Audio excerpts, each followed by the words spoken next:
Welcome to episode 264 of the Grip Strip Podcast, the Grand Slam and Domination edition of the Grip Strip Podcast.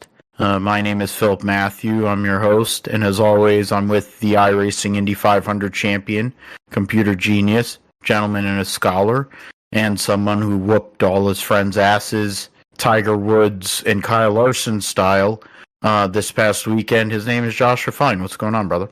Hey, I'm doing great, Phil. Of course, glad to be back on the show another week, and yeah, whooped them on them go-karting this weekend in Orlando. But yeah, it was definitely a lot of fun, and we all learned something from it, whether we were an expert like me or someone who hadn't been go-karting like a lot of my friends did. But no, it was good there. But yeah, of course, Kyle Larson dominated again this weekend, and probably could have gotten a sweep, but definitely. He won in Xfinity and Cup, so that's almost a sweep there at Bristol, though. So, yeah, ready to get into it. Yeah, it was a momentous weekend in sports with Rory McIlroy becoming the sixth player ever to win the Grand Slam in golf. Granted, he probably put people in the hospital in the process by doing it.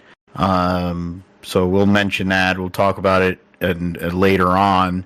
We'll also talk about Larson, second time in a few weeks where he won 2 out of the 3 races. In the race that he didn't win, he probably had one, and a late caution dictated a different result, but I don't think we should really feel so bad for the fucking guy. He wins everywhere anyways. Kyle Kirkwood now is a 2-time winner of the Grand Prix of Long Beach after qualifying on pole. So great performance for him and the Andretti team, trying to get into the month of May with a lot of momentum. There will be a few weeks off now between the Long Beach Grand Prix and Baba. We will get into Oscar Piastri getting a dominant victory at Bahrain with Woody Russell and Norris and whoever. I'll talk about briefly, get into the enduro I'm doing. I guess it could be like sim segment, but I'll just, mention that briefly. Might get into some football talk, but it depends on time. We will, the roundup is busy. F2 and F3 at Bahrain, F2 and F1 Academy at Saudi Arabia, IMSA 2 classes, GTPs and the GT Daytona class. Robert Wickens making his debut in the GTD category in a customized setup in a Corvette with Tommy Milner. We'll talk about Indy next as well. Long Beach, MotoGP and Moto2 at Qatar. Saw the world champion come back, and the world champion probably be knocked out for a good part of the rest of the season. And supercars raced in New Zealand, the Taupo Super Sprint. Formula E was in Homestead, Miami, using the majority of the infield road course, and a couple of and one, I think, Mickey Mouse chicane on the back stretch. World Superbikes were at Assen. The NHRA Full Red Nationals at Las Vegas, where Anthony Wayne Stewart, at 53 years of age, became a Top Fuel winner in the 4 wides at Las Vegas, getting his first career Top Fuel win to add to his Hall of Fame legacy, winning in yet another type of race car. And then quick preview, World Endurance Championship, 6 hours at Imola. Saudi Arabian Grand Prix will be this weekend. Makes sense since it's Easter. We'll go and do the absolute opposite of what Easter is all about with murder. And then the NASCAR Xfinity and Truck Series will be going back to Rockingham Speedway for, I think, about the 3rd revival of Rockingham. It sounds like there's good ticket sales for this weekend coming up, Friday and Saturday. Candy Cane is making a NASCAR return in a Hendrick Cars sponsored RCR car. So if you want to talk about inbreeding, there you go. And so we'll preview all that. Josh will let us know all things going on iRacing and gaming in the sim segment, and we'll call it a day. So we'll start with the Grand Prix of Long Beach. It was a race. It was the soft tire, the option tire was basically not in play, wasn't usable for long periods of time. That led to very aggressive pit strategies that involved pitting 3 times. That kind of flipped the field around a bit, knocked some guys that were up front back, and some of the drivers that were buried a little bit, didn't have the best qualifying runs, ended up making some moves forward. But in the end, they were honoring, in the 50th running of the Long Beach Grand Prix, they honored Mario Andretti and Al Unser Jr., who won between the two of them, I think, 10 times at Long Beach. And in the end, somebody who has 1 Long Beach win ended up with 2 Long Beach wins, with Kyle Kirkwood giving himself a nice boost to start, to add to a solid start to his 2025 IndyCar Series campaign.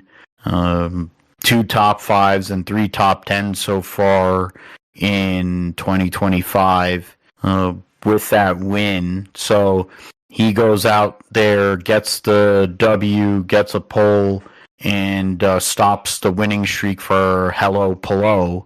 But Hello Palou was right there with him. Kyle Kirkwood, the winner. Alex Palou was second. Christian Lundgaard was third. Led the second most laps in the race with 26. Felix Rosenqvist started fourth, finished fourth. William Power started 13th, finished fifth. Scott McLaughlin started sixth and finished sixth. Colton Herta was on the outside pole, former winner of this race. A home game for him. Started second but finished seventh.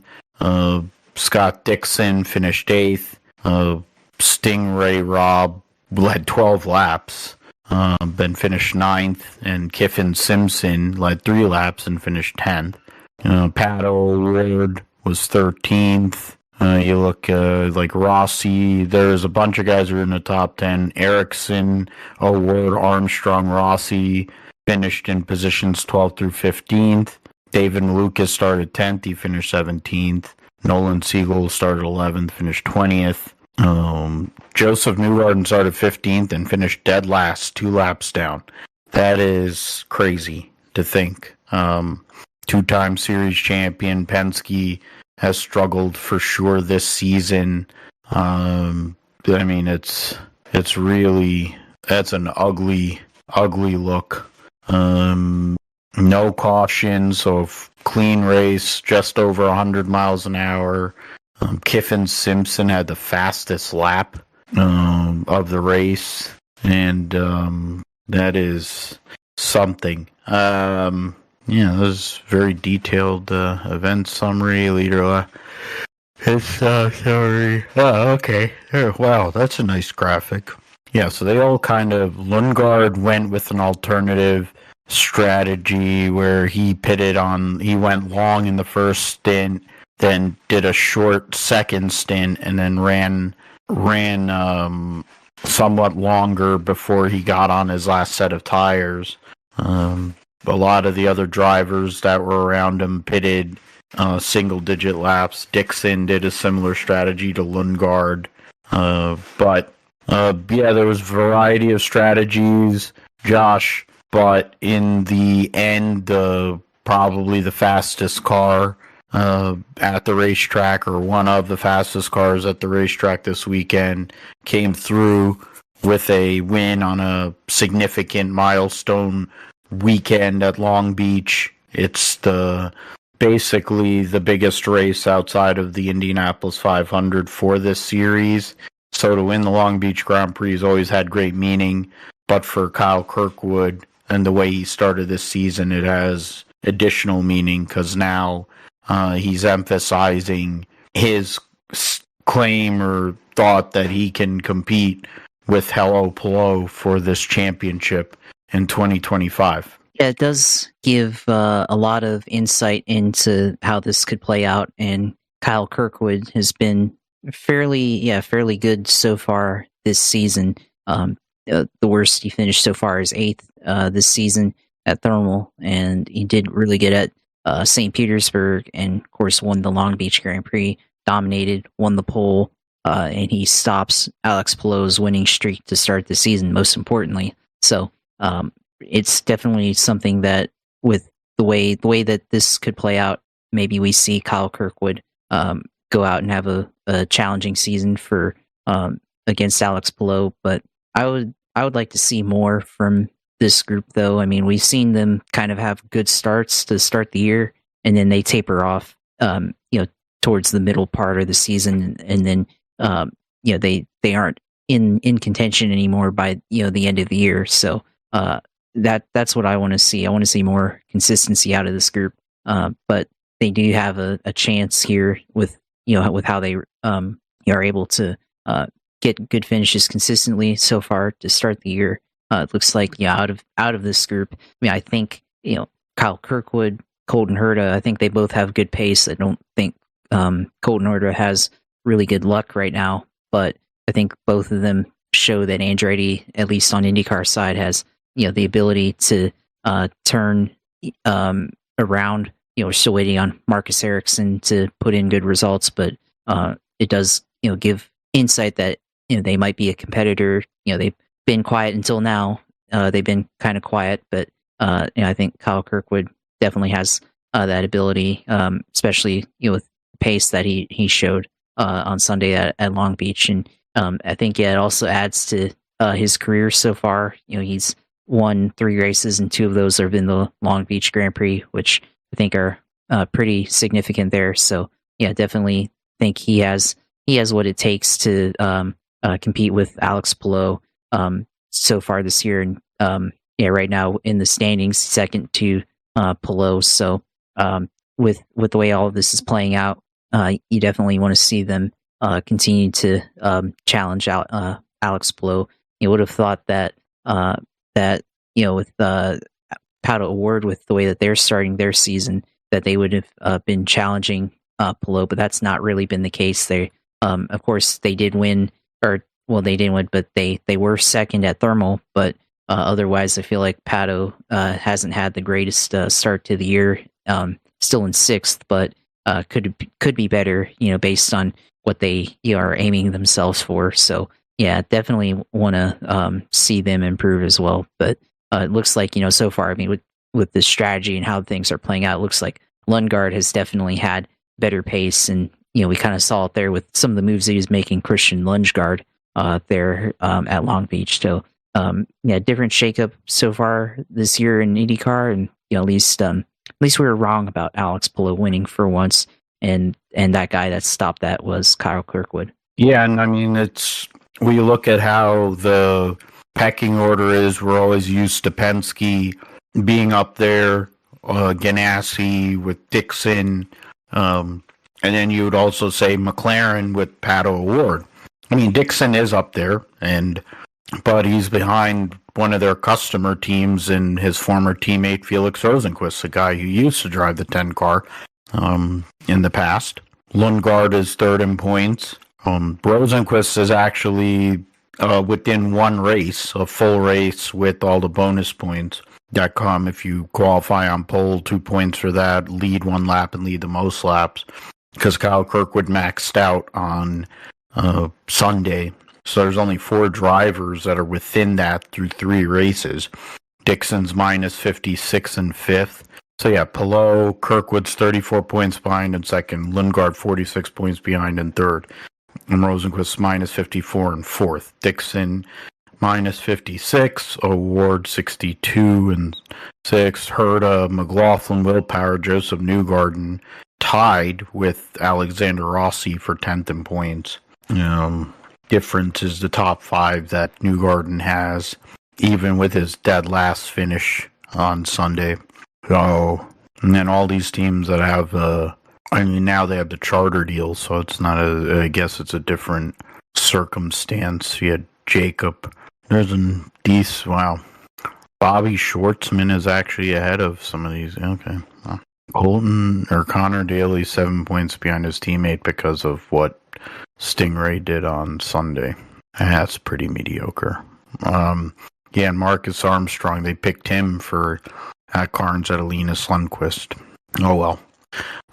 Next race for the IndyCar series will be at Baba, as I said, in a few weeks' time, early May, to start a very busy month of May for the IndyCar series and where the meat of their schedule really takes off. They'll race at Barber, then they will run the Indy Grand Prix, then the Indianapolis 500. The weekend starts at the end of May at Detroit, but it was the June 1st is a race. Then the second oval of the season will happen. There will be 3 events in June in the end with Gateway and then Road America back to back. Then there will be a couple weeks between that Road America race, then Mid-Ohio and doubleheader at Iowa, and then they're going to run 4 weeks in a row. Wow. That's where it's really, I think, going to get determined right there. You're going to have Mid-Ohio, 2 races at Iowa, Toronto, and Laguna Seca. That is something. And then they'll race to end the year in the month of August, get a couple weeks, and they'll run Portland, and then back-to-back weekends, Milwaukee and Nashville Super Speedway. So 2 ovals to end the year. Okay. So we'll see what's going on with that as we move forward. In NASCAR, this past weekend, it was Kyle Larson. Kind of seems like 2021 all over again. In the Food City 500, Larson led 411 of the race's 500 laps. There were only 3 cautions and only 1 for cause. That was a wreck between Cody Ware and Shane Van Gisbergen. Alex Bowman started on pole but blew up, led 39 laps, so he was the third lead. There was only 4 people that led the race. Larson destroyed everybody, maxed out. Kyle Larson, Dennis Hamlin trying for 3 in a row, finished second. Keebler Gibbs, Chase Briscoe, Ryan Blaney, who was on an alternative tire strategy trying to make something happen, get a caution. But of course, when a Hendrick car is leading, they never throw a caution. Byron, Chastain, Bell, Allmendinger, and Bald Spot Dillon. There are only 8 cars on the lead lap, so Hocevar was better than 11th for most of the day. So was Justin Haley, his teammate. They finished 11th and 13th. Josh Berry was 12th. Kyle Busch, who's won at Bristol, I think 800 times, finished 14th. William Clyde Elliott, the last car, 1 lap down. Joey Logano had a nightmare weekend. I think he wrecked in practice or qualifying, started tailback, finished 24th. The 2311 guys were a couple laps down. They were trying to stay out with Blaney to try and get that caution. Eric Jones hit the wall I think he hit the wall for 100 times or something. They never threw yellow. Jesse Love made his Cup debut, started 19th, ended up 31st. There was, some other guys, whatever. So Larson destroyed the field. This car, we've gone through it for a while, Josh, about how this car doesn't race well on short tracks. It doesn't race well on road courses. And it's yet another example of it not racing well on a short track, unless you're a Larson fan. And it was a great track. It was great on this racetrack. They had tire problems on Saturday, and then miraculously on Sunday, the tires lasted. They didn't wear in a way to go and actually lay down rubber. The rubber was more dust, and that in turn meant that the grooves weren't really being formed. There was passing or action away from the front, but it was definitely hard to pass. And, we'll probably see a little different race, we'd hope, in September, but Larson did basically the same thing in September. So, I watched the last 100 or so laps of the race, that strategy and whatever, but I don't think there was much doubt who the hell was going to win that race on Sunday.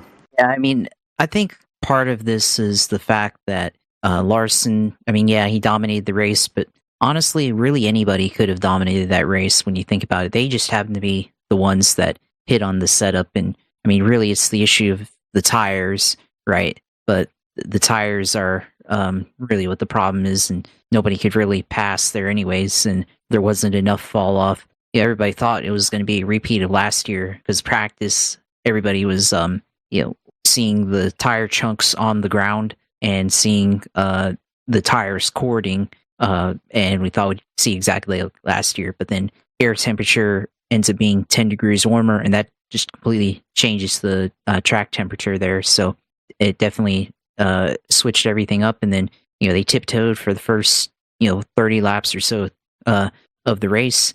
It looked like we don't know what's going to happen, and then all of a sudden, they realized, and Larson was the first one to realize, it's not going to be a tire conservation race. Let's go ahead and race hard, and that's exactly what they did. And I'll say, for me, I'd rather see them drive hard and everything rather than tiptoe around. Last year's race was kind of an anomaly, and I remember when people complained about tires cording and stuff, right? And it definitely seems like, to me, only being able to last 40 laps on tires is pretty bad there. So I don't know if I'd really wanted to see a repeat of what happened last year, but we should still see the track taking rubber to a degree where you see a lot of tire wear. And I think Goodyear, it's hard for them to be able to produce a tire when a lot of the problems are with the car. And I think we've seen this tire be used elsewhere, and it's still be fairly wears fairly good. But we've seen enough evidence that nothing has worked so far with this car other than the tires. We've seen a little bit at Martinsville, but nowhere really else other than doing the option tire stuff that they do. So from that end point, with the way that the cars are, the horsepower, the downforce, the brakes being pretty big, there's not really a lot that you can change here unless we start modifying things to the actual design of this car. So from that aspect, it's going to be the same unless unless the temperature changes. And I think it's pretty ridiculous that in order to have something different, you have to hope that it gets cold. To me, that's kind of weird to have to hope for that. And then on the other end, of course, could have been anybody. Like Denny dominated at Martinsville and everything, and Bristol. Could have been Denny that dominated, but Larson just had a better car, and he was the first one to figure it all out. So that being said, there were some interesting parts with the tires and the tire strategy and all that. At least we saw this race go green to the end. So at least we didn't have any shenanigans with green white checkers or anything like that to kind of screw up the natural finish there. And of course, Blaney, of course, had at one point the entire field lapped on a pit cycle, which I thought that was interesting. It's like, oh, what if a crash happens now? The whole field has to get a lucky dog, or we'll wave around and one guy get a lucky dog there. So, I don't know if it's really 2021 again with Larson. We've seen him win 2 times now, but he hasn't really been up front that much so far this year. I think it's more of really just the car as it is. I think people have figured it out now. I don't know if we're really going to see the parity and the volatility that we saw 2 to 3 years ago when teams were still learning about this car and about how it races. I think now everybody's figured it out, and now you're kind of going to see a lot of the same characters at the top winning races and dominating, unless something stupid happens like last week at Darlington or any super speedway or road course race, anything like that. Yeah, the limitations of the car and what we're getting out of it, plus the fact, like what you mentioned about them figuring it out. we're seeing, and to be completely honest, it's not like Hendrick and Gibbs weren't going to be up there anyway, but they're the two biggest teams in the sport, two of the probably 3 or 4 big ones, and them dominating being up front is no shock. So it's been that way for many years now, so why would it change all of a sudden in 2025? We will go into the point standings. The points heading into the off week. Christopher Bell has the playoff point lead. Kyle Larson's 2 points behind that. Denny Hamlin is a further 2 points behind that. They're all very close together points-wise. William Byron's the overall points leader at the moment by 30 over Denny Hamlin, 41 over Bell, 42 over Larson. William Clyde Elliott II is 5th, Blaney 6th, Tyler Reddick 7th, Bubba Wallace 8th. Those drivers are all within 100 points. Joey Logano 101 points back in 9th. Alex Bowman with the brutal finish lost a ton of ground. Now is 102 points back in 10th. The Buescher, Chastain, Briscoe. Briscoe's plus 15 over the cut line. Preece is plus 3 and Kyle Busch is plus 2. After the top 10 finish for Allmendinger, he's only 2 points out of the cut. Richard had a good practice and qualifying, but then fell off. McDowell is up there. Stenhouse 24 points out. McDowell 26 points out, and then Keebler Gibbs is 29 points out. Moving into the off week at and then Talladega Super Speedway. The Xfinity Series Sci Apps 300 at Bristol on Saturday saw Kyle Larson do a similar thing, led 277 of the race's 300 laps. There were only 5 cautions in this race, and 3 of them were for cause. Really, 2 of them were for cause. There was a wreck on lap 77 between Sheldon Creed and Brennan Poole. Sheldon Creed spun out, and then Brennan Poole sideswiped him and destroyed his car.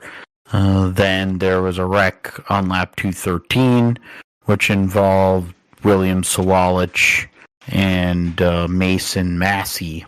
So a bad day for Alpha Prime for sure.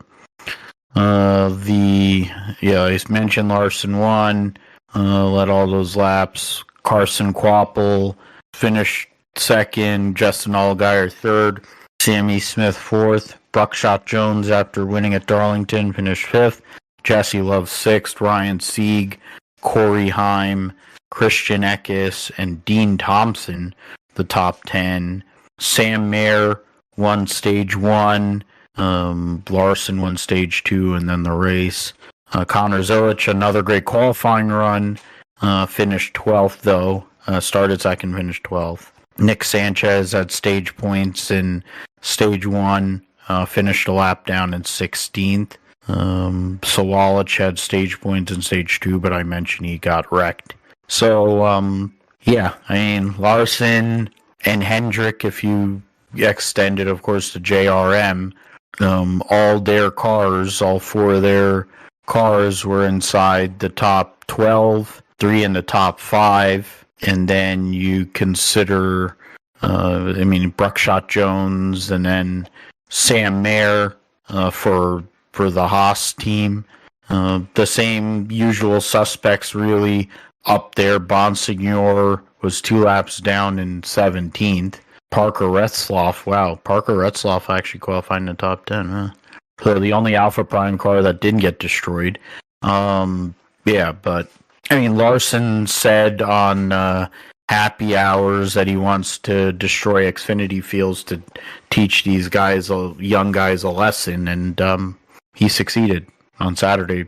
He succeeded on Saturday and Sunday. Yeah, he succeeded on Saturday, and I mean, I think a good part of that was, I mean, there, if you saw what he said on Kevin Harvick's show, he was talking about wanting to whoop on them to kind of show these guys how much they still need to learn to be in the Cup Series, and I think he has a good point. I mean, it kind of comes off kind of bad, but I think there's a kind of a good point being made there that he these guys, these young guys, they still have a lot to learn, and they need, in terms of success, every now and then, I guess you kind of need a Cup guy to go in there and really show them like what this is supposed to look like, so that they can get better and all that stuff. Which, I mean, yeah, it kind of looks bad, but I agree kind of in that sense. Then you kind of think of it, the respect aspect. We've talked a lot about this, the respect for the drivers, for the younger drivers coming up, whether in the Truck Series or in Xfinity Series. Just trying to see all these guys like learn and drive the way that they should be driving in Cup Series. I definitely think with Cup drivers in the field in general, that's something we kind of lacked since the limits were put on Cup Series drivers back, like in 2018 when they were limited to like only 5 to 6 races, right?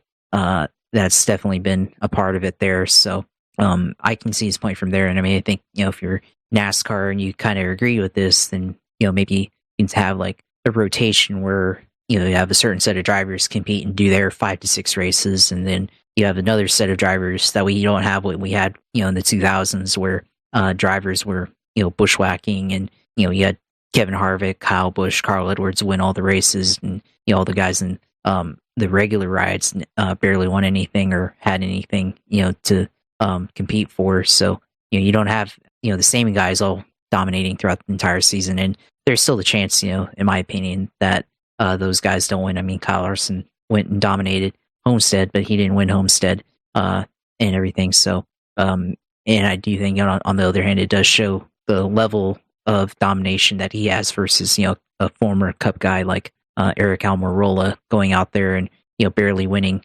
in the trucks or in the Xfinity Series like he did at Phoenix. So, that's one aspect of it there to kind of think about, just in terms of the respect aspect, which, we've talked a lot about how a lot of these young guys really need to do it. And we saw it in Xfinity, Martinsville, and saw that, in Truck Series at various points over the last couple of years. So that's, one angle to consider. But, as far as the actual race, I mean, obviously Larson dominated here, pretty thoroughly. And then the rest of the guys, pretty good day for Gear Motorsports. Connor Zilic, the only guy that didn't get a top 10, which I think, he was involved in an accident and got rear-ended. So, I think he was also probably headed for a top 10 or a top 5 until that happened. So, the only guy there to not get anything.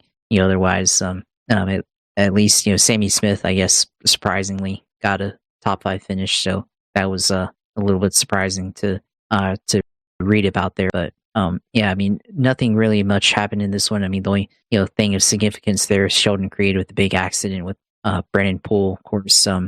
Kind of reminiscent. I mean, we've seen those types of crashes before, where a car kind of lays out in the track, and then they get T-boned or else gets clipped by them as they're coming down the track, and kind of reminds us of that old school wrecks that we've seen, where especially at Bristol, where stuff like that would happen. But I thought it was pretty iconic that Sheldon Creed got out of the car, and he was dumbfounded, and assessing the damage and looking at all the foam that had come out onto the track and caused that red flag there. So which was about almost 15 minutes there. So it was definitely a pretty significant crash there. But looks like we lost Josh there momentarily.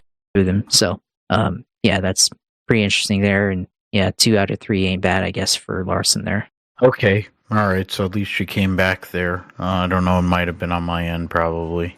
Things were spazzing out. But, Larson getting a win, whatever.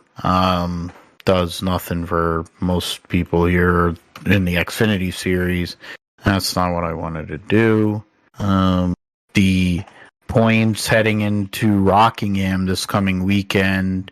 Hank Hill leads the playoff points standings by 1 over Allgaier.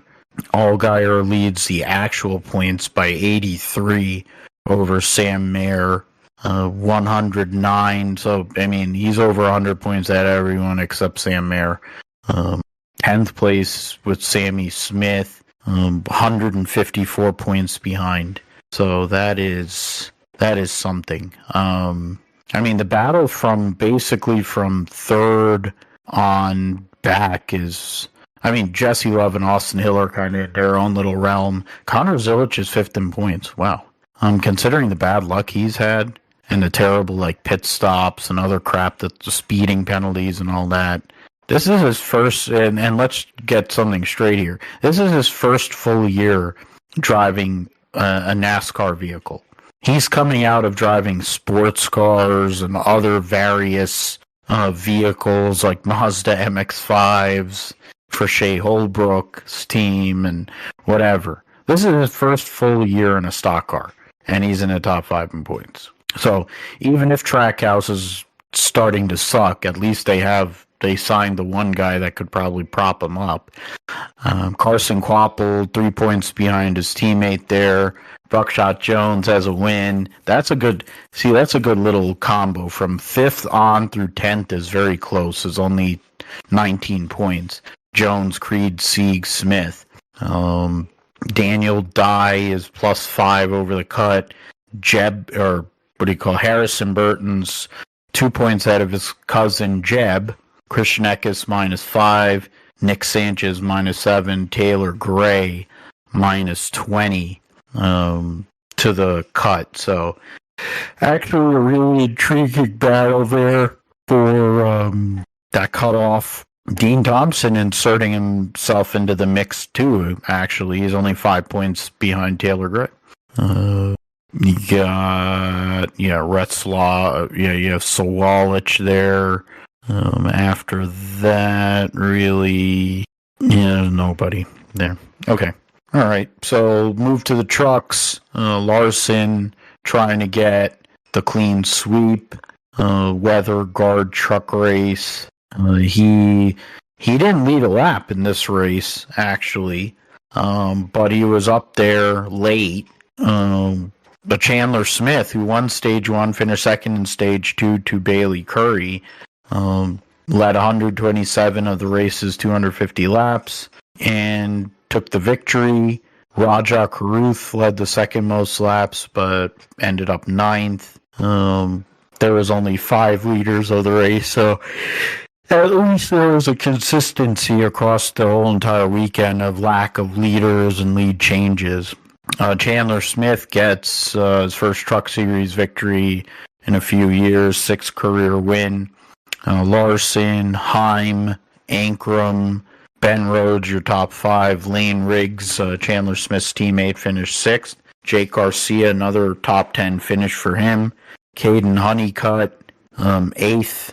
Carruth, and then Gio Ruggiero, rounding out your top 10. There were 19 trucks on the lead lap, including Hemric coming off of his first win, Corey Day, who finished 15th, Matt Crafton, wow, he started 27th and actually came back into the top 20 there. Curry had suspension issues after winning the 2nd stage, finished 23rd. There was a few people that kind of parked early in the race, including there was an accident for Ty Majeski and it involved Buckshot Jones, Frankie Muniz, and Subal. So yeah, Chandler Smith, just like what Larson did in the other 2 races, was pretty dominant. Rajah Carruth led 85 laps in this race. In the middle, basically, there was a period of time where he led. In between Chandler Smith leading, he led early, Chandler Smith, and then led the last 14 laps of the race. So for Chandler Smith, gets the win, locks himself into the playoff becomes the third regular to win this year. And, obviously having a hedge coming back to the Truck Series. So for Chandler Smith, at least early on, it looks like a good gamble because he has a chance to compete for a championship again with one of the better teams in the series in Front Row Motorsports. Yeah, he dominated in this one, and not a lot here other to say, although he did get served with some documents, so different high to low there, but Chandler dominated this race for sure, and gets his first win in a few years, like you said, and Larson on the quest for the sweep, finished second, which saw a little bit of that, and looked like he was struggling, but I guess he got back up there into second, although Rajah and the other HendrickCars.com truck led a good ton of laps there. But let's see what else in this race happened. I mean, there was big incident there early on with Brandon Jones and Frankie Muniz and Stuart Friesen there, and Ty Majeski. So that was obviously not good for those guys. Andreas Perez had an accident as well, so not a good day for the rookie there, and everything. Corey Heim top three as well there, so points leader continues to get valuable finishes there. But Chandler Smith, I guess trying to rebuild his career, he's definitely going to need the win there. To make, obviously he's going to make the playoffs. So I guess now going into this season gives him an opportunity definitely to get back into championship form here. We've seen him be possible contender in the past back in 2022. In 2021 had opportunities, but definitely now he has a chance in a better ride, I think, than what he was before. Definitely has a chance to in a different looking series to go out and go for a title now. So he's ranked third in the standings so far. So, and he hasn't finished outside the top 10 yet. So there's definitely an opportunity there with all that consistency. So we'll see how this race or how his season ends up playing out. Yeah, that's something we'll see. Chandler Smith over the years has had chances, especially in the Truck Series when he drove for Kyle Busch, to compete for championships, but he's been usurped by the likes of Corey Heim in his own team and others when it's come down to it. So can he close the deal here? To be determined. Points heading into Rockingham, Chandler Smith is 18 points behind Corey Heim. Corey Heim leads the playoff point standings by 8. Ty Majeski is third, minus 57. Tyler Ankrum fourth, minus 60. Daniel Hemric has a win. He's minus 65. Then Lane Riggs, minus 84. Grant Enfinger, minus 88. Stuart Friesen, minus 93. Ben Rose, minus 96. And Jake Garcia, minus 98. So, Jake Garcia, Ben Rhodes, Stuart Friesen, 5, 7, 10 points above the cut. Caden Honeycutt, first person below the cut, minus 5. And then bigger gaps, Tanner Gray, minus 24, Gio Ruggiero, minus 26. Rajah Carruth, minus 46. But an opportunity at Rockingham to possibly win and get himself in to the playoff. There's a bit of news that came out today that there's a possibility that GMS, the Gallagher family, might be coming back to race in the Truck Series with Dodge. So that's I was curious as to who would go and get that contract or get that opportunity. And in the end, it would be somebody that's an old team coming back. So we'll see how that all pans out. The Formula One series was at Bahrain last weekend, and Oscar Piastri dominated. He qualified on pole, basically led from lights to flag, won by 15 and a half seconds over Woody Russell. The battle between for second through fourth was actually very close. Russell, Norris was third, Charles Leclerc was fourth, Lewis Hamilton came out fifth, Fishlips was sixth, Pierre Gasly was seventh, Esteban Ocon eighth, Yuki Tsunoda in the second Red Bull was ninth, and Ollie Bierman rounded out the top 10 for Haas. Kimi Antonelli unlucky to fall just outside the points along with Alex Albon. There was a pack from 8th on through 12th that were separated by 4.5 seconds there. But Piastri was really fast, and he went out there. One thing that has been a weakness over his early career is qualifying, and I think I'm not the only one who's believed it, but I know there's a lot of people who believe that if Piastri could figure out qualifying, he'd be really tough to beat, and I think that has happened this year, and Josh, I think that's a problem for everyone.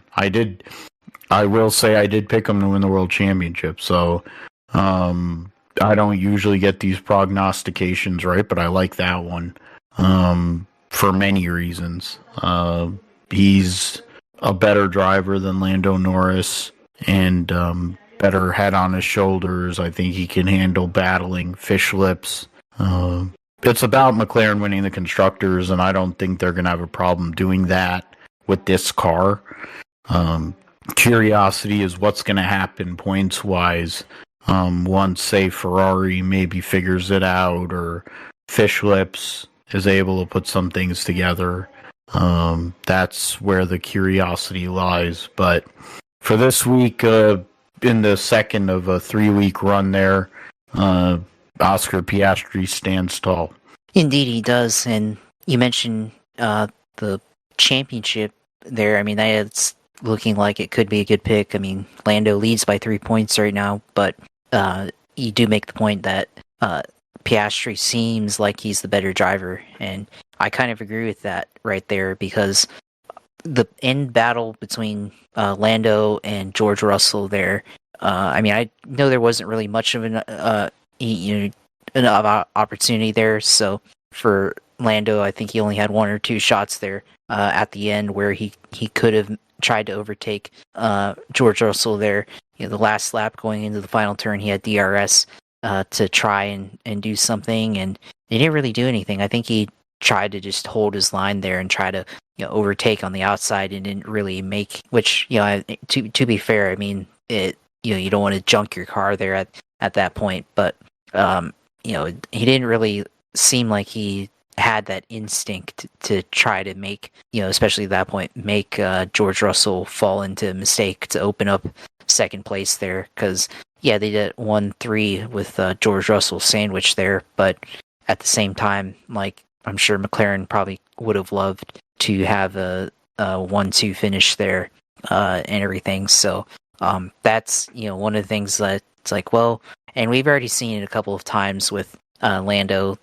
Doesn't when it comes to battling, he doesn't really have that instinct that other drivers have. That Max has, that Lewis has, that you've seen other veteran drivers like Ricciardo, Sebastian Vettel, Kimi. Fernando Alonso when he was in a good car and in his prime. So Lando, I don't know if he really has that. He can win, right? But I think it takes him having a bigger advantage, on tires, how we saw him win his first race last year in Miami. I think that was more of on a tire advantage than anything, but we're just having an outright better car. But we've seen enough to where I think we can say that I think Piastri's the better driver, and even though right now he's not leading the points, I think he will be very soon, based on how this is playing out. So we'll see how it goes, but I definitely think that's not a bad pick there to go out and win the championships. So it's definitely, Constructors is locked up, and I definitely think, like, I agree with you there on that. So, we'll see how it goes. I mean, Verstappen, out to lunch today. I think this is where we see the differences now with Red Bull last year versus this year. They're definitely, they didn't get better. Driver change put off to the side. Overall, they just don't have the pace like they did in years past. And, you can see even Verstappen himself, pit stops weren't really that good too. So, you saw, if you're watching that, and you saw Verstappen get frustrated in the pits, just shaking his head during a delay there on their pit stop. That's with points being so valuable, and the finishes what they need to be, to stay in this. They definitely need mistakes there on pit roads. So definitely kind of seeing maybe the end of the Red Bull dominance here, which now we're seeing McLaren dominate so far in this season. So it's definitely a change there. So I think this is probably Piastri's year to win it overall. Otherwise, there was, I guess, some interesting stuff there. Carlos Sainz got into it with Yuki there. So it was unfortunate for him, because I think he was, he started in 8th. I think he was on track for probably a finish in the points. So unfortunate there. I think also we got to give credit to Ollie Bierman starting in the back in 20th place and making it into the points in 10th place. Definitely a good showing there for the rookie there in the Haas, which both Haas cars finishing in top 10 there, 8th and 10th. So good job there for Esteban and Oliver Bierman. So otherwise, there's not too much otherwise take away from the race. This race. So just think we're kind of seeing how this season's going to play out, and it's just a matter of playing, letting these races play out as they will. Yeah, and I think one of the only things that might change the Ferrari pace, Lewis getting more comfortable in the Ferrari team and with the car. Leclerc on one lap is as good as anybody in this series, so there's possibilities for them. I do agree that Red Bull is probably on the back foot. There were rumors about him wanting to leave, but then those were followed up with rumors that George Russell it looks like, lining up to sign an extension. So would Toto Wolff put Fish Lips and George Russell together and take Kimi Antonelli out? I don't know if that really makes a lot of sense. I don't know. That sounds like something Red Bull would do versus, Mercedes, but who knows? I think Aston Martin is the option that he wants to do, and, you have to look at Yuki Tsunoda as well. That's another option. But then that involves Lawrence Stroll telling his son to eat it, which, to be fair, Fernando Alonso has not scored a point so far this year, and Lance actually has. They're not good, but every team has scored points. It's just a case of where they are in point. But Norris, as mentioned, both of us, or Josh definitely, with the points lead, 3 over Oscar Piastri, 8 over Verstappen, and 14 over George Russell. And that's the battle, really, for the World Drivers' Championship, because there's a huge gap after that to Charles Leclerc, Antonelli, Hamilton. They're separated. Those three are separated by 7 points. Albon 8th, Ocon 9th, Lance Stroll in 10th. And the constructors, McLaren, Mercedes, 58 points up. Yeah, so you think about, they're already a race, and if you got first and second, they're plus, with the fastest lap or whatever. So they're up by that, over a race already. Mercedes is 22 points out of Red Bull. Ferrari is 14 points behind Red Bull. And that's the battle on the constructors' side. really it's McLaren in their own world. Then you have kind of like tiers between that second group, Mercedes, Red Bull, and Ferrari. Haas right now is 5th, 1 point ahead of Williams, and 10 points ahead of Aston Martin. The Toro Rosso team is in 8th with 7 points. Alpine and Sauber tied with 6 points to round up the back end of the points. They'll be at Saudi this weekend, Saudi Arabian Grand Prix there. Go quickly in terms of racing Assetto Corsa Competizione, which is a GT3 sim, and based on the World Challenge, GT World Challenge. And so there's a lot of cars that from a few years ago this game is, but racing it at Apex 1, there was an endurance race we did on Assetto Corsa Regular at Watkins Glen. That was relatively competitive. Now we're running Catalunya Circuit, which was the old Mickey Mouse version with the stupid double apex left-hander, and then a bus stop chicane instead of the double apex right, the fast 2 right-hand sweeps there, bleeding onto the main straightaway. So I'm an AM in that race. I'm racing with Nunzio's one of the guys that works at the place, and races. He does 24 hours of lemons with a 944. I'm definitely not the favorite in the AM category. There's a few guys that I raced with in the Sim League that are definitely faster than me. And then there's at least 3 people I looked at just based on, I don't know if they would have put their sim name on there. I could have identified some of them. I've identified at least 3 people that I know that I'm slower than, and maybe 4 depending, but really there's 3. So it's a case of, if I don't know what our strategy is going to be, there's a mandatory pit stop, but you just literally have to stop and basically swap drivers, and that's it. You don't even have to put gas, you don't have to put tires, but we'll see what happens. Looking forward to it, looking forward to the opportunity to do another enduro. The last one was very fun. Something that was an enduro and took years off my life was Rory McIlroy on his 11th try winning the career Grand Slam 14 years after blowing a 4-shot lead in the final round of the Masters. 1-shot lead going to the second 9, duck hooking it in the woods on 10, and proceeding to implode and shoot an 80.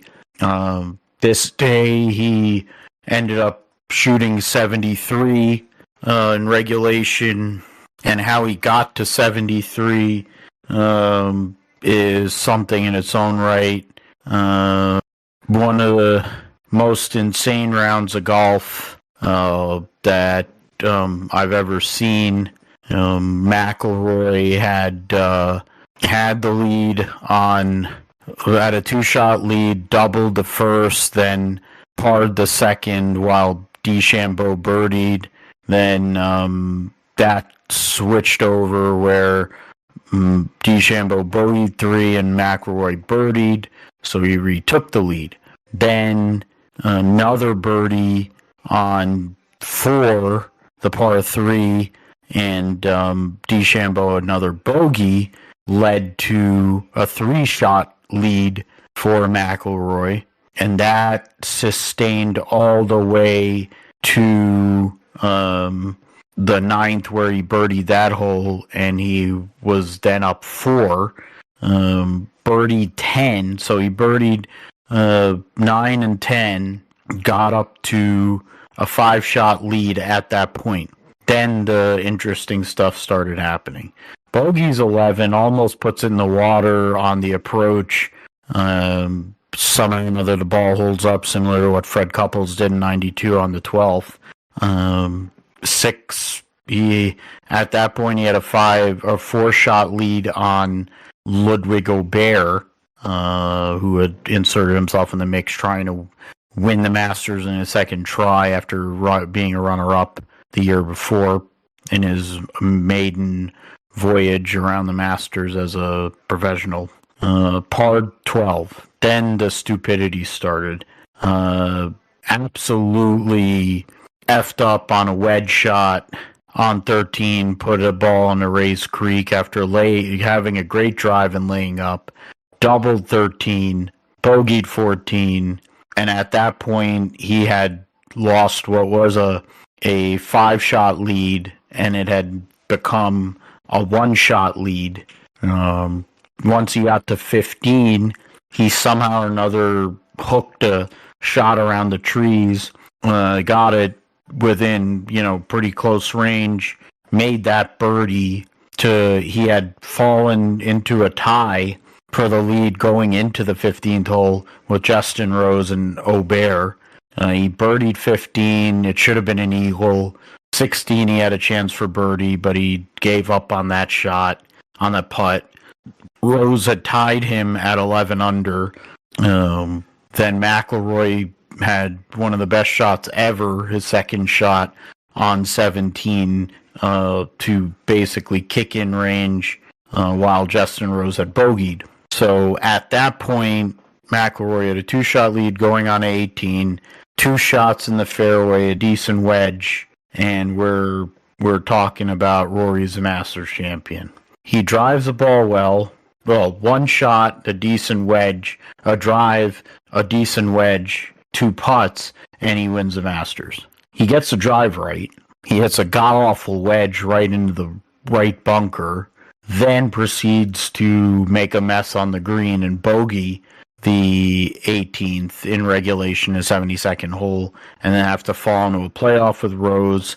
I mentioned Aubert. He was at 10 under par at 16, then bogeyed 17 and tripled 18 to drop all the way back to 6 under par.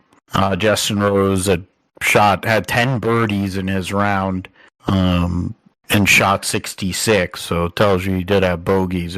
He only had 1 par on the back 9 on his last 9 on Sunday, so it was just crazy how that all transpired. But McIlroy was able to have redemption.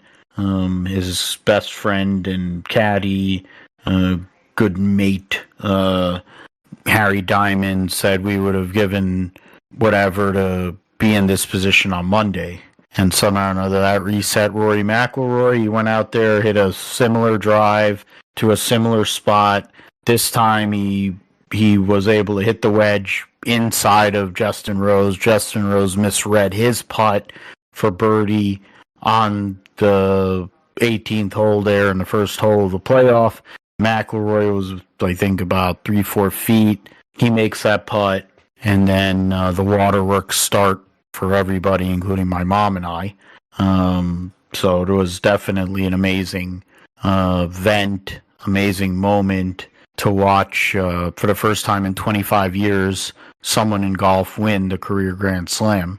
And also for Rory McIlroy to finally win the Masters is huge in the world of golf. So it's my favorite golf tournament. One of the only things I shared with my dad. Love of golf and love of the Masters, and started with Tiger in '97, just like with so many other people.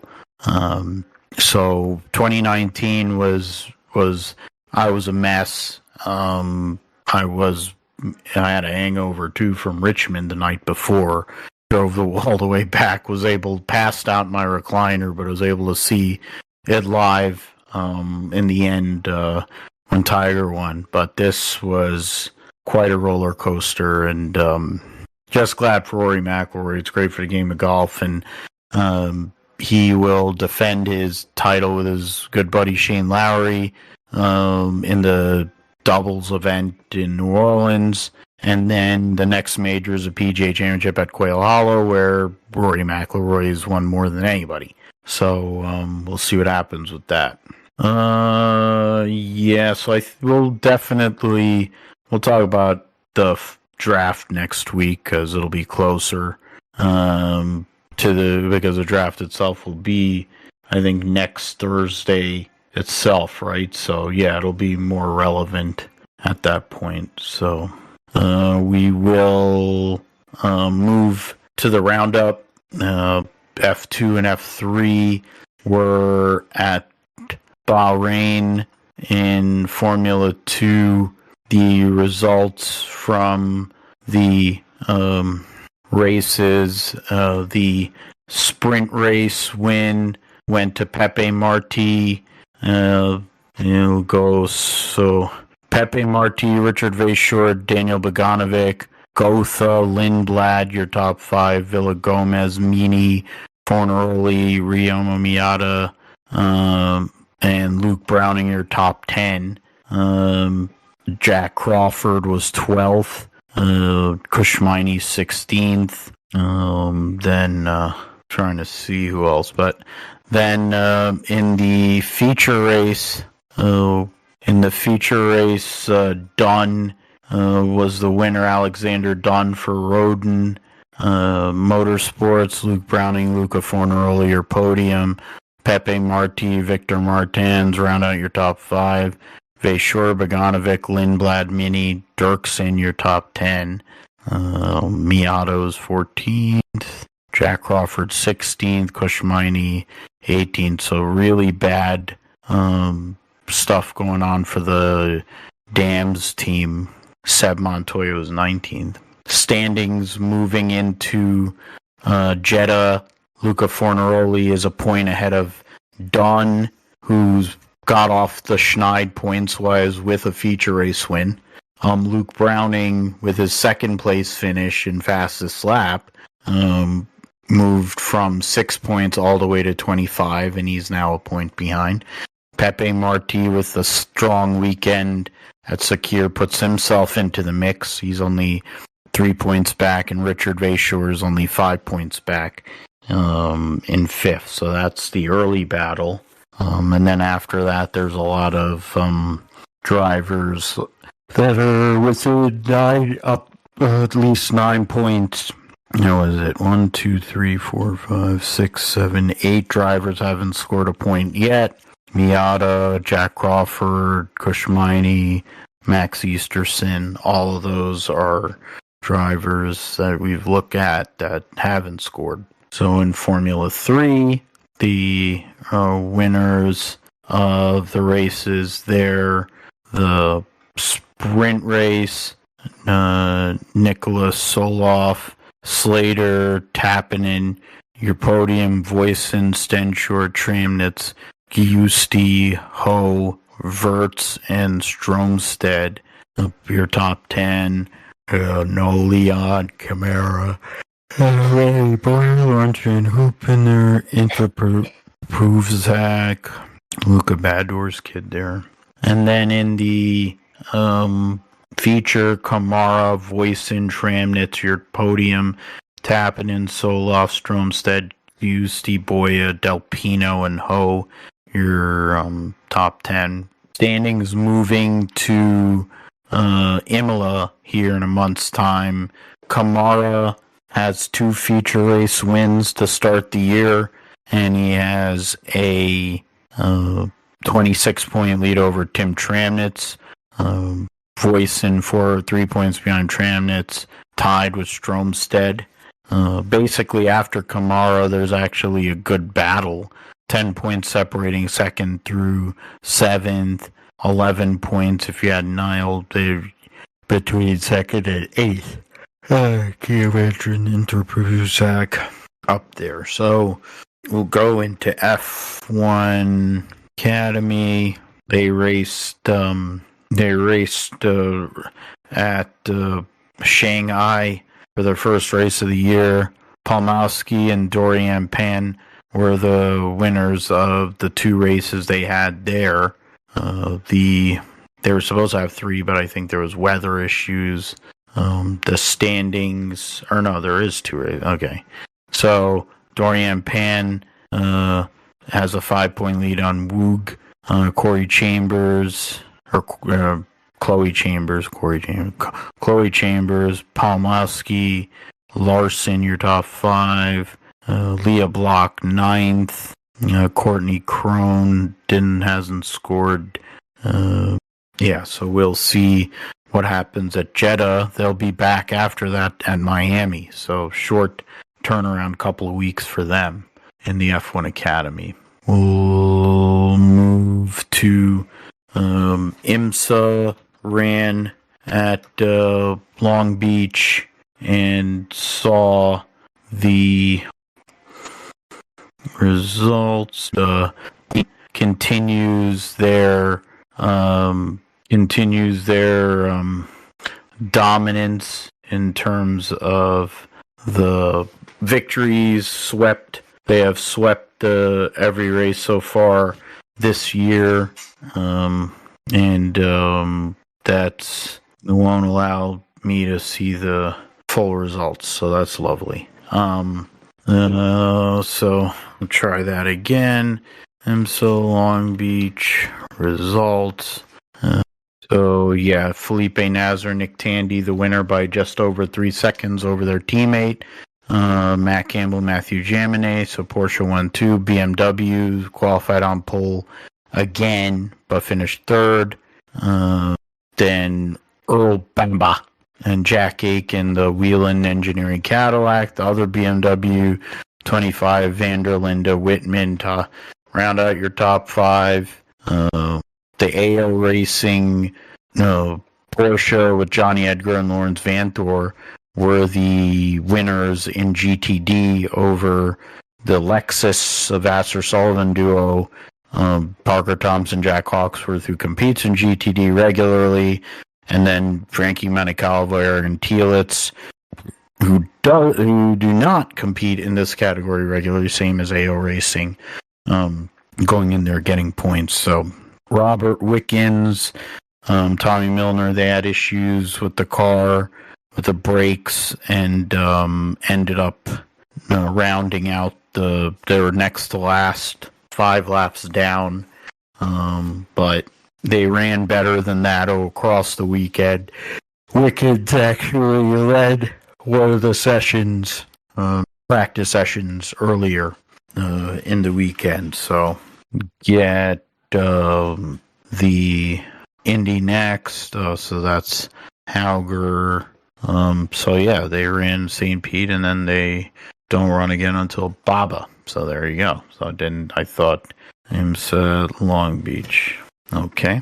MotoGP at Qatar. Marc Marquez ran into his brother. So what a shocker. And at Qatar, the Marquez wins over Bagnaia, Morbidelli, Zarco, Aldeguer. Then Marquez was 6th. Fabio Quartararo 7th. Pedro Costa, Bezzecchi, and then Luca Marini rounding out your top 10. Defending world champion Jorge Martin in his return. First race with the number 1 plate. Crashes and then gets run over. Fabio Di Giannantonio suffered even more injuries.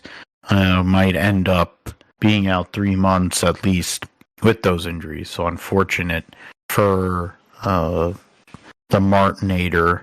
The standings heading into the next round, Marc Marquez has a 17-point lead over his brother.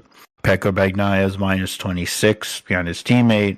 Franco Morbidelli is 4th, minus 45. Fabio Di Giannantonio way back, minus 75. Zarco, Bezzecchi, Quartararo, Agura, and Luca Marini rounding out your top 10. Pedro Costa, last one, it's above 100 points behind there. In Moto 2, the winner was Aaron Canet. Gonzalez was third. Morera. Joe Roberts actually scored a point, so that's positive. The points standings in Moto 2 see Aaron Canet with a 10-point lead over Gonzalez. Jake Dixon is third. Ramirez, Marcos. I always say Manny. It's Marcos. Fifth for the American Racing Team. Joe Roberts right now is 25th in points with 1 point so far in 2025. So a brutal start to the year for him. The supercars, Taupo Super Sprint, Payne the real deal. So in the race, Matthew Payne took 2 out of 3 races. Ford getting all 3 wins so far this year, or in that weekend. There's been, 6 different winners in 2025 so far. Cam Waters, Matthew Payne, 3 and 2 apiece, and then 4 other drivers that won 1 race. The 2 Red Bull Ampol Racing drivers, defending champion Will Brown, and then Brock Feeney, his teammate, Chaz Moster, as I mentioned earlier, and then Cameron Young rounding out your top drivers that have all won. The driver standings, Will Brown leads the points by 34 over Cam Waters, and then 46 Matt Payne. Brock Feeney's 4th, 61 points above, or 61 points back. Chaz Mostert 5th. Brody Kostecki in 6th. Cameron Hill 7th. That's where we're at there. Freaking Will Davison married to one of the pit road ladies, so credit to him. Good job. Go to Formula E in Miami. There was controversy because of the late safety car that cost drivers who didn't use up all their energy or whatever, the power booster, got time penalties. Pascal Wehrlein, defending world champion, ended up inheriting the victory. Luca de Grassi was 2nd. Antonio Felix da Costa was 3rd.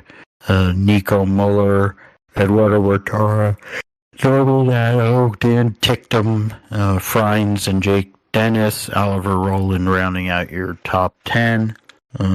Their next race will be Monaco doubleheader. The current point standings see Oliver Rowland coming off of 2 wins and a second, had a 10th place. Now is a 15-point lead on Antonio Felix da Costa. 18 points on Pascal Wehrlein, the Tag Heuer Porsche team. Very ready. Taylor Barnard is tied for 3rd, and Neo McLaren.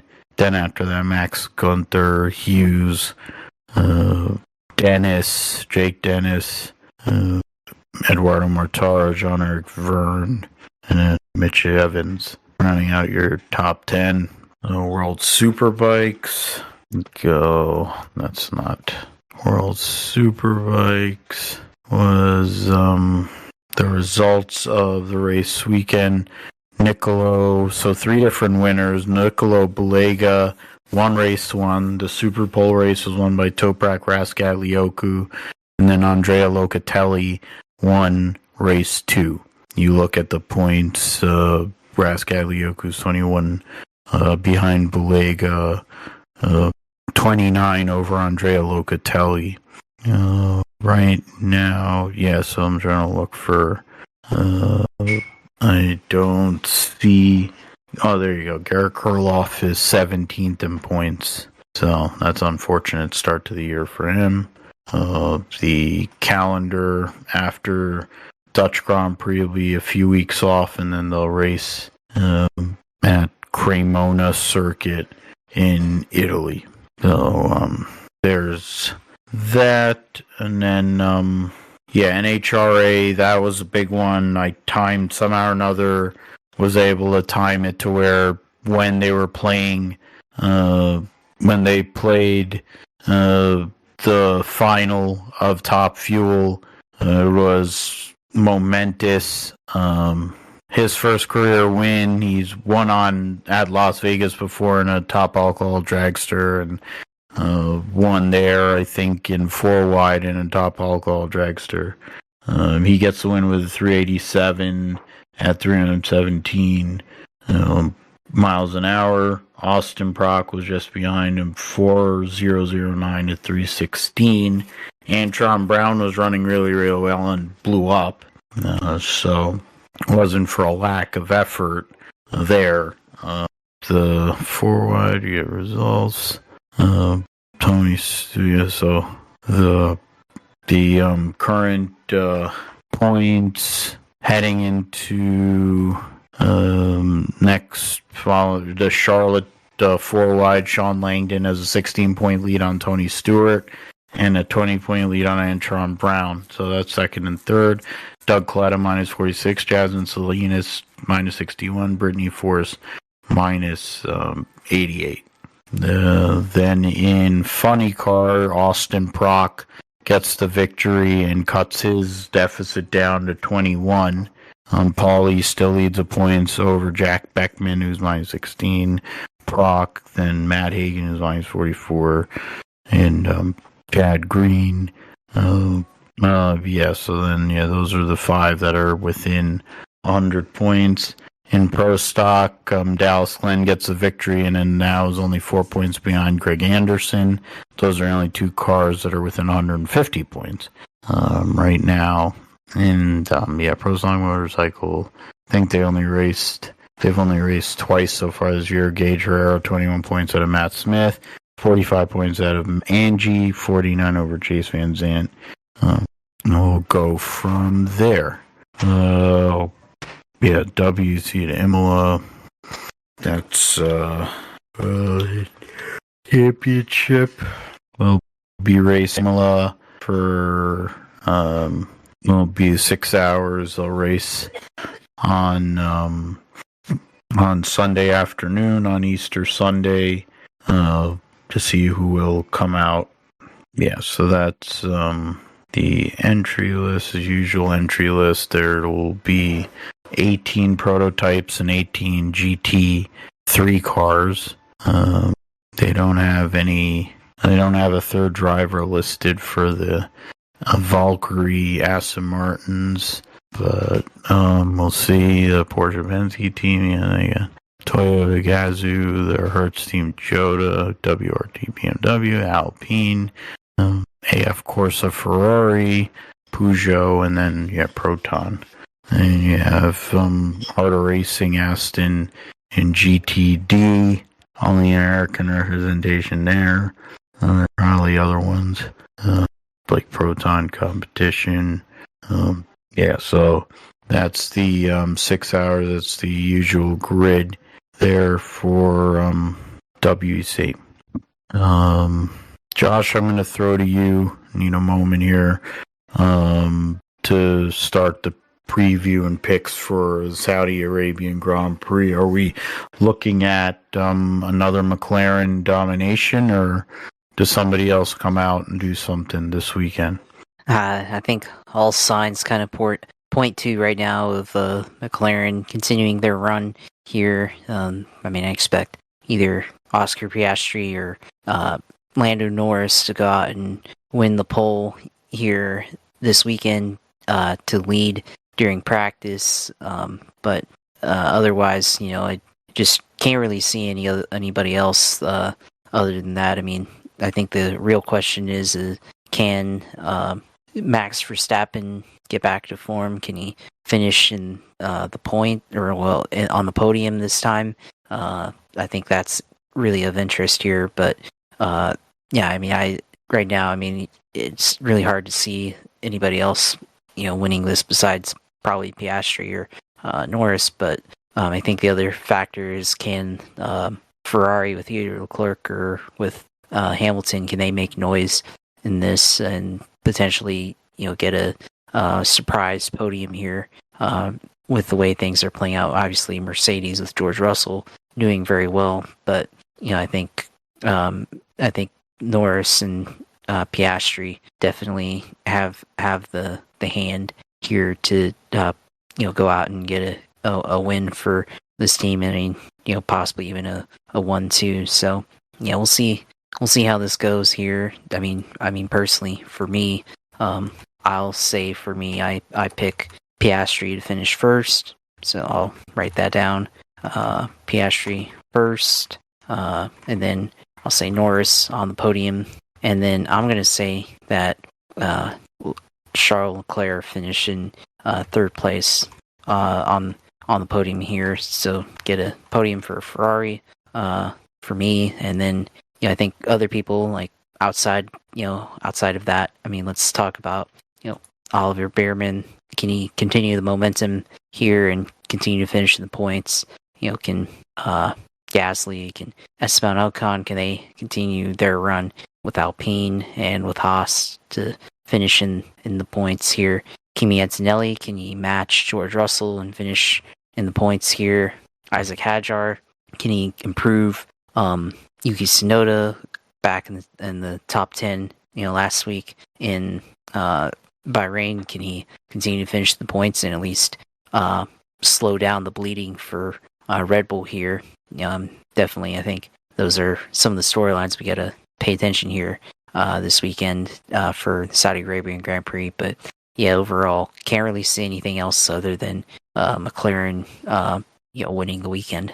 Yeah, I'm gonna mirror your top two, Piastri and Norris getting a 1-2 finish. So Piastri, Norris, and then my third will be Fish Lips. Third, I think just the type of circuit it is, I think it'll be better for the Red Bull car. I think Yuki Tsunoda is going to get better as the season goes on. He seems to be the first person in a long time that is able to kind of manage that car. They'll have a couple of weeks between Saudi Arabia and then Miami. Then they'll have an additional 2 weeks off before 3 consecutive weekends, which will be Imola, Monaco, and Spain. So it'll be a busy month of May in Formula One coming up. We'll go. Yeah, I did that. The Truck Series, the Black's Tire 200. There'll be so highest individual done race will receive 50,000 bonus. Wins all into. If a driver wins 2 of the 3 events under 50,000, so that's the opportunity for either Daniel Hemric or Chandler Smith on Friday evening. If one of them can win, their team could end up with $150,000. So that'll be something to look at. Entry list has 35 for 36, so nobody going home. Trying to get through anybody that's Kligerman running for the 75 team, Fenhouse in the 66. That moron is in the 22. I don't know how the hell they put. Well, I can't say that because they already put somebody who is on the spectrum in a car, and I think in the ARCA series or in the West series. So they'll put an inbred in there. Corey Day's running in the 7 for Spire. Sammy Smith will be in a 07 for Spire. And then, Stephen Malazzi will be in the 2 for Rayum Brothers. And then Buckshot Jones will be in the 1 for Tricon. I would like to see Daniel Hemric get that $150,000, but I'm gonna go and I'll kind of change it up a little bit. I'll go Tyler Ankrum Friday. He's been close to winning this year. It's first time in a while he's kind of looked like that. And at Rockingham, Phil goes with Tyler Ankrum to win, and my wild card choice will be based on the point standings. All the drivers that have driven all the races, 4. So 24 drivers have run every race this year. So that cuts off the top 12. And I'm just going to pick Rajah. I was thinking of picking Rajah to win, but I'm going to hedge and pick him as my wild card. Because he isn't going to, I keep on saying it, one of these days he's not going to be in that top bottom half of the points there. So he's due for sure. How about you, Josh? What do you think? Yeah, this is going to be a really interesting race here, given the state of Rockingham, how it's a tire-chewing racetrack that hasn't changed, and it's going to be really hard to pick some of these younger guys here, but I really do like, you pick Ankrum, that's a good pick, but I'm going to pick, I'm just going to go with the guy that's been leading here in the series, Corey Heim. I think, even though, he's a young guy, they really set up their trucks well, and he's done a really good job of, cutting through the field and winning these races. So, yeah, I'm going to go with him, which you're probably going to need a lot of downforce here to make up for the lack of grip as the tires wear out throughout a tire run. So I'm going to pick him. And then my wild card, I will pick, this is interesting. Let's see, Craftsman Truck Series. Yeah, I'm going to pick Corey Day. I'll just take him as my wild card for this weekend. Okay, yeah. Corey Day, wild card. So going with a couple of Corys. And then the last race, which will be on Easter Saturday, will be the XFinity Series race. That is the North Carolina Education Lottery 250, Saturday afternoon. I'm trying to look around to see where the lights are at Rockingham, but I don't see any, so I don't know. But all right, whatever. 40 cars for 38 spots, so 2 will go home. You get usual people there. It was Emerling 07, Garrett Smithley 14, Bonsignor 19. Catherine Legg will be making the first of 12 starts combined now between the Xfinity and the Cup Series. Candy Kane making his NASCAR return, driving for CR and a HendrickCars.com Chevy. Greg Van Holtz, he's a regular there. Vicente Salas in the 45 for Alpha Prime. You got Thomas Annunziata 70, Dawson Cram 74, Austin Green in the 87 there. So, Josh, you get first picks here. Who do you see as your choices for winner and wild card at Rockingham? Yeah, for me, I'm going to stick with Justin Allgaier here. I think, again, a veteran here that's been around for a while, that really knows this. He might be one of the last drivers that actually raced on Rockingham back in the day in the ARCA series, so, back in 08. So, I think he'd be a good pick for this. And then I'm going to go a little funny here, and I'm going to pick Casey Kane in the 33 car to go out as a veteran wild card.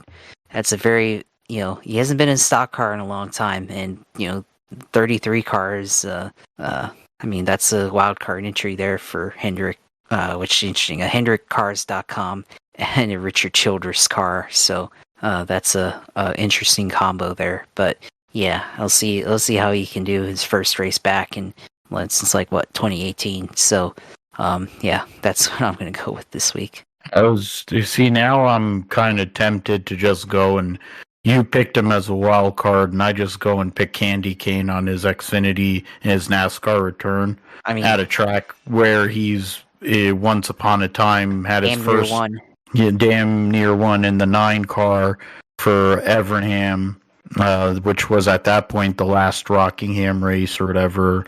Lost to Matt Kenseth.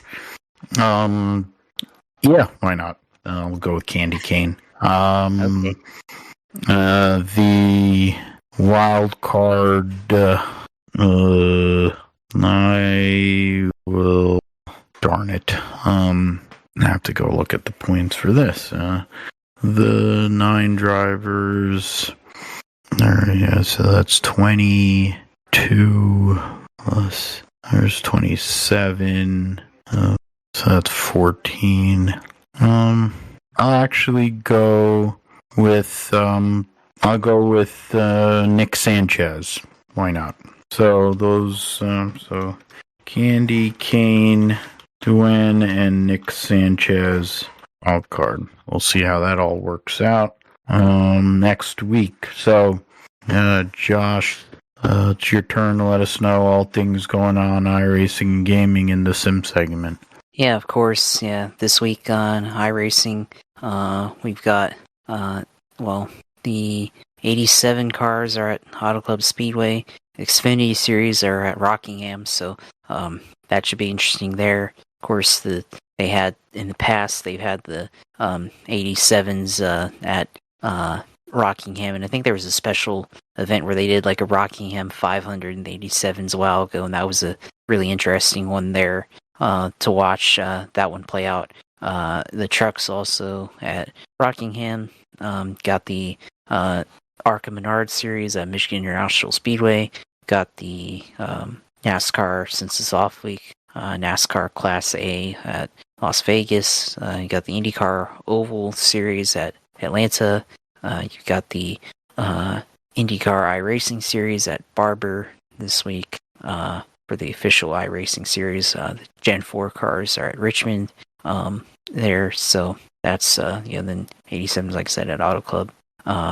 Cars Tour at Hickory. Super Late Models at New Hampshire. And then on the sports cars side, you got MX-5s at WeatherTech Raceway, Laguna Seca. BMW M2s at WeatherTech Raceway, Laguna Seca. Got the Production Car Sim Challenge at Portland International Raceway.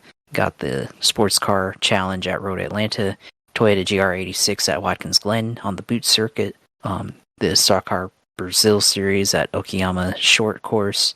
Got the Rainmaster Challenge at Monza Combined Circuit. Oh, that's a fun one with the combined Monza Oval and Road Course. Yeah, that's a interesting one there with the old oval on the rain. That's kind of wild there. So that's kind of funny. But got that there. That's the Rainmaster Challenge there. See the Prototype Challenge at Imola. I got that there. The Advanced MX-5 Cup at Barber. Got the IMSA Michelin Pilot Challenge at the Spa Bike Course. So that's interesting there. Got that there. And then in Formula Car Series, got the Formula Vs at Virginia International Raceway. Formula 1600 also at VIR. You got the Lotus 49 at Thruxton Circuit. Got the Advanced Formula Fords at Knock Hill Racing Circuit. You've got the Formula C's, Formula C Series running the Dallara F3 at Autodrome Juan Carlos Pace. Got the U.S. Open Wheel Challenge at New Hampshire Motor Speedway Oval, so that's the road series competing on an oval. You got the IndyCar iRacing Series, like I said earlier, competing at Barber. Here, see tags, what's allowed, Class B Series. You got the IndyCar, so I guess also the standard IndyCar Series here competing on Portland, so there's a lot of variety here on what you can do. Fixed IndyCar Series also at for fixed fixed road racing IndyCar series at Portland International Raceway there. So that's definitely, those are all good tracks, all good combinations there to play on or race on. This week in iRacing, week of April 15th. See what else is new they have here. I'm trying to look here, see what else. Oh, special events coming up. The Road America 500, April 25, April 26. So that's going to be using the old IMSA GTP Challenge cars. I'm going to have to look at that. That's I think they're running like the old Nissan. I'd have to look at that again, but they're running the old IMSA cars from 1979 for that one. Let's see, what was the other? There was another one I was looking at coming up. Yeah, Road American 500. Got the official Porsche Tag Heuer Sports E-Cup that concluded over this weekend. And I guess the only esports race they've got right now is the NASCAR iRacing College Series, concluding on Tuesday night at Homestead. And then the Coca-Cola iRacing Series is off this week. So with, I guess, coinciding with the real NASCAR off break there. So got that there. Haven't really seen anything else in terms of the console news, so we'll continue to hear back on that later on, see what they have to say there. As far as me, went go-karting, like I told you offline, and we said at top of the show, went to Orlando Kart Center, ran, best lap was like 1:08 seconds there, ran that first two sessions, and then I ran at 1:10 seconds in the last one, but I actually paid for the camera on there, so I'll probably upload that just to get an insight of what it looks like, and upload that on my personal YouTube page. And then brought some friends over, most of them first time racing, but they improved throughout, and told them what you got to do to be fast, and I was already telling them I looked at their best laps, and one of them also got a video, and I watched it and saw what he was doing, and I was like, yeah, you got to open up your lines, got to make everything as wide as possible, to really get a fast line throughout corners, apex in, apex out, that type of thing, with late apex versus early apex, and then using all of the track and all that sort of stuff, and trail braking and all those techniques to not only become a good kart racer, but also just good car racer in general, because I think some of those techniques kind of are interchangeable there. The only thing is with the kart, it's more sensitive to braking and weight transfer, and the steering is a lot more sensitive as well. So, but definitely, that's definitely a lot of fun to do that, and always I whooped on him, but at the same time, it was really, I didn't really get anything out of it other than trying to just see if I could run a personal best lap, but also really just to share the sport, and be able to teach people about it and stuff. So that's what I got out of that mostly. So it was a lot of fun this weekend doing that. So hopefully be able to do that again soon, and be able to continue to get better. So that's it for me this week. Of course, streams as always at twitch.tv/usailor2. Of course, Indy 500 slowly creeping up upon us next month. That'll be here before you know it. So hopefully I'll be able to continue doing that. Of course, got the YouTube page at Gripster Podcast on YouTube, and go on there and see our videos. And then, of course, set it out of order, but my personal Twitter at JP Huffine on there, which NFL Draft coming up. So we'll see how that goes for Jacksonville and next week and how they do. So that's it for me. Of course, glad to be back for another week, and we'll continue on and see the return of Rockingham, which we haven't seen for very many years. So looking forward to that. It'll be cool to see that for sure, and hopefully good racing. The crowd, like I said earlier, it seems like they're going to have a decent turnout, so that'll be nice. Bringing back, they've been able to get that at North Wilkesboro. You had that at the Madhouse for the Clash. So now having it at Rockingham too is a very positive thing. Might be an idea to have them actually test the Cup cars there to figure out some things. That might be an idea too. And as always, of course, thank you Josh, for all you do for posting the show and doing the tech side of it here while we do the show, and then also posting it on the YouTube page, and also, as always, because for our friendship and being able to do this for 260 something episodes. So thank you for that. As always, you can find me at PGMGSP28 on Instagram and Blue Sky, PGMatthew28 on Twitter, GSP1428 on YouTube, and of course you can find, which is where you can find the audio feed of this show. You can also find the audio feed on philipgmatthew.com. As Josh mentioned, the Gripster Podcast YouTube page where the video feed is.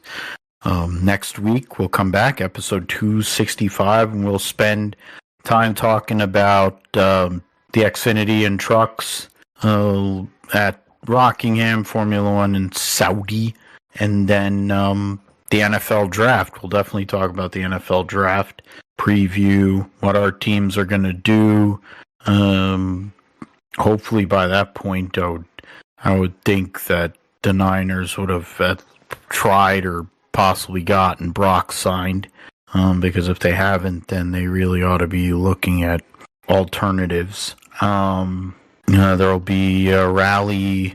There'll be a rally in Spain, along with MotoGP and Moto2 in Jerez. Cup and XFinity at Talladega. So that'll be the following week. So we'll have a small, not that much going on, only NASCAR. Couple of things to recap also, and the the roundup, and we'll come back next week better than ever. Happy Easter, everyone that celebrates Easter, and we'll be back episode 265, have results on what happened in that sim race, the Enduro. Hopefully I have some hardware to hold up, be nice, but either way we'll talk about it, and anything else that comes up in the world of racing we'll talk about here on the Gripster Podcast. So for Josh and Phil, thanks as always for listening, and we'll see you next time.